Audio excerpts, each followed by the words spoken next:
পঞ্চগড়ে পৌরসভার ১ নম্বর ওয়ার্ডের খানাখন্দে ভরা সড়ক সংস্কার করেছেন শিক্ষার্থীরা।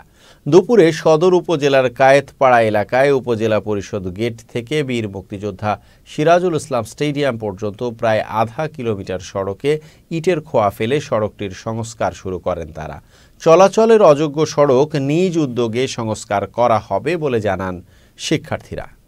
আমরা আমাদের এই ১ নং ওয়ার্ডের উপজেলা থেকে স্টেডিয়াম সংলগ্ন আজকে এই রাস্তা মেরামত কাজে আমরা এলাকাবাসী, আমাদের ছাত্র জনতা, আমাদের কায়েতপাড়া যুব সংঘের ভাইদের নিয়ে, ছোট ভাইদের নিয়ে আমরা উদ্যোগ নিয়েছি।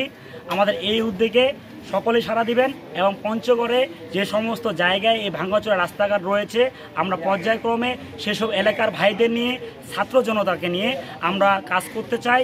আমরা আজকে উদ্যোগ নিয়েছি যে আমাদের এই উপজেলা পরিষদের সামনে যে রোডটি আছে এই রোডে বিভিন্ন রকম ভাঙাচোরা এগুলো আছে, আমরা এগুলো ঠিক করার জন্য উদ্যোগ নিয়েছি এবং উপজেলার ভিতরে যে ময়লাগুলো আছে তা পরিষ্কার করার জন্য উদ্যোগ নিয়েছি। আমি বলতে চাই, মায়ের কাছে সন্তান যেমন নিরাপদ, মা যেমন সন্তানকে আগলে রাখে, তেমনি এদেশের ছাত্র জনতা এই দেশকে আগলে রাখবে। ছাত্র জনতা প্রত্যেকটি স্তরে স্তরে তাদের সকল কার্যক্রম পরিচালনা করছে।